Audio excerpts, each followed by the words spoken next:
Assalamu alaikum. Ẹ káàbọ̀ padà. Ohun tí a máa ṣe àgbéyẹ̀wò rẹ̀ lónìí, òun náà ni damiru raf'i al-muttasil. Àrọ́pò ọ̀rọ̀ orúkọ tí máa ń wà láàyè ọ̀rọ̀ raf'u tí máa ń so papọ̀ mọ́ ọ̀rọ̀.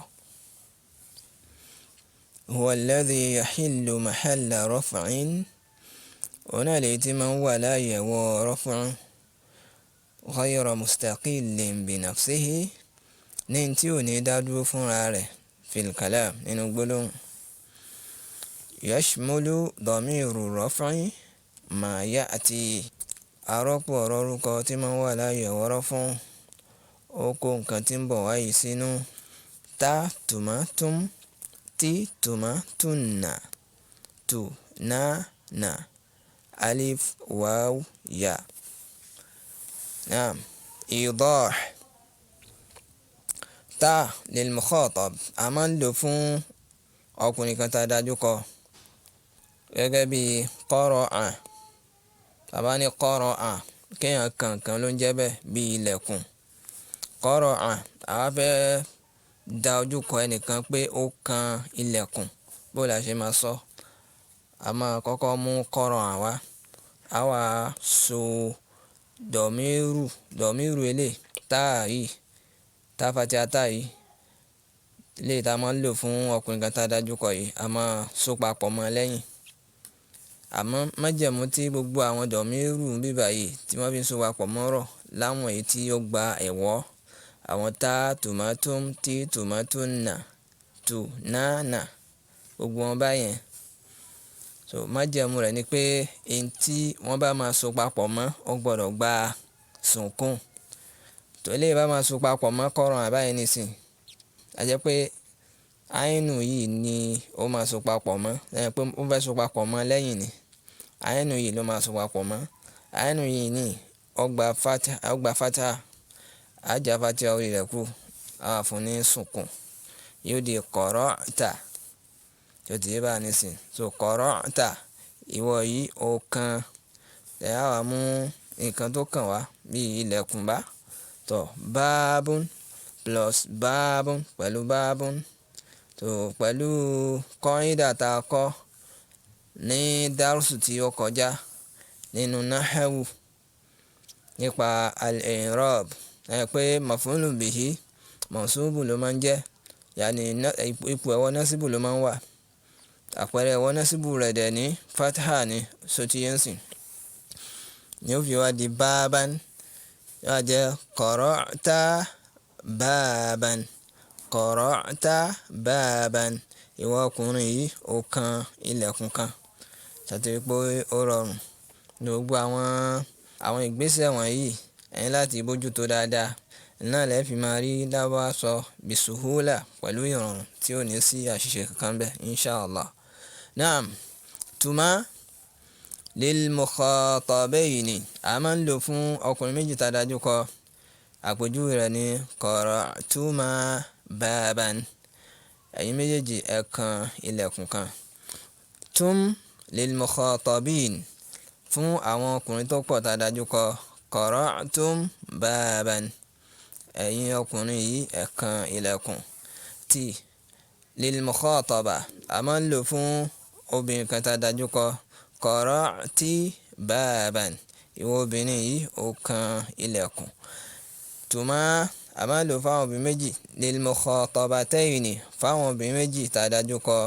Qara'tuma baban. Ẹ̀yin obìnrin méjì ẹ kan ilẹ̀kùn.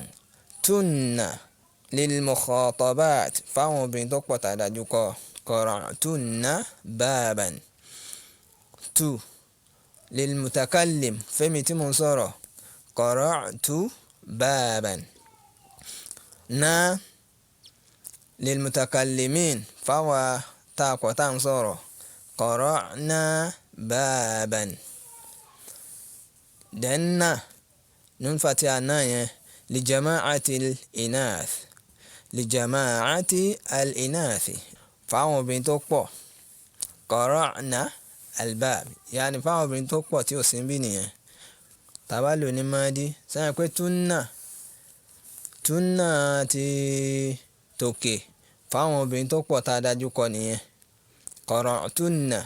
So náà ibà nísìn alá ń lò fún àwọn obìnrin tó pọ̀. So tá a bá lò ní madi bẹ́yẹn fáwọn obìnrin tó pọ̀ tí ò sí ń bí nìyẹn. qara'na baban. Àwọn obìnrin tó pọ̀ tí ò sí ń bí wọ́n kan ilẹ̀kùn. Ó ti yé.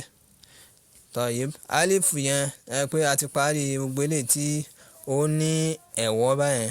Gbogbo eléyìí tó gba ẹ̀wọ́ nínú àwọn dọ̀míru raf'i al-muttasil wọn láti parí. Ó wá kù àwọn eléyìí tí ò ní ẹ̀wọ́. Àwọn eléyìí tí yóò gba ẹ̀wọ́ mẹ́ta náà ni alif wawu yaw. Naam, alif lil-ithnayni fáwọn èèyàn méjì ni. Yálà ọjọ́ ọkùnrin ni tàbí ọjọ́ obìnrin.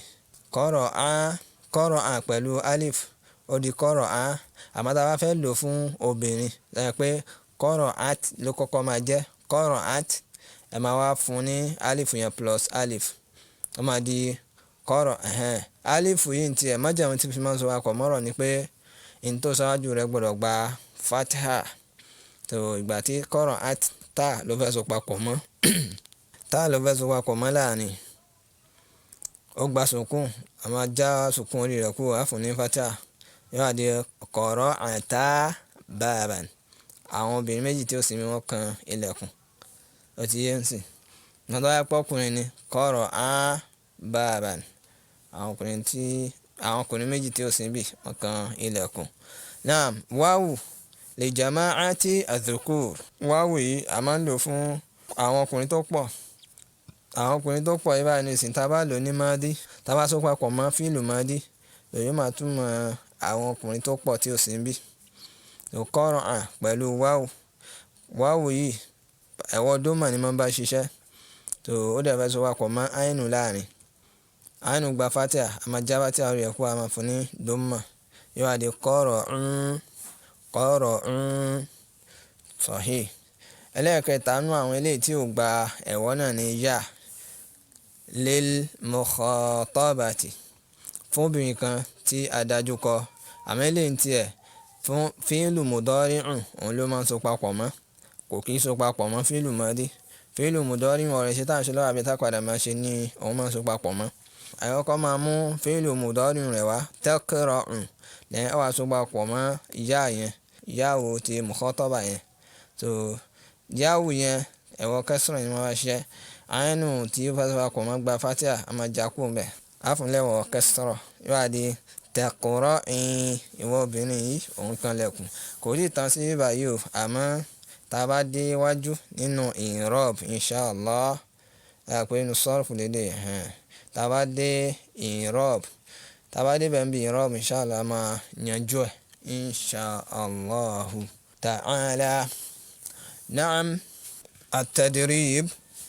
مثل ل5 من ضمائر الرفع المتصلة. يعني ẹlò márùn nínú dọ̀míru raf'i al-muttasil, ẹlò ní ọ̀rọ̀. Yani mú wá ní àpèjúwe gẹ́gẹ́ bá ṣe ṣe ń bí èmi ni qara'ta, qara'tuma, qara'tum àti bẹ́ẹ̀ bẹ́ẹ̀ lọ. Àti márùn nínú wọn ẹ kàn mú márùn tó bá wù yín ẹ wá lò lọ́rọ̀. انتهى القضية. السلام عليكم.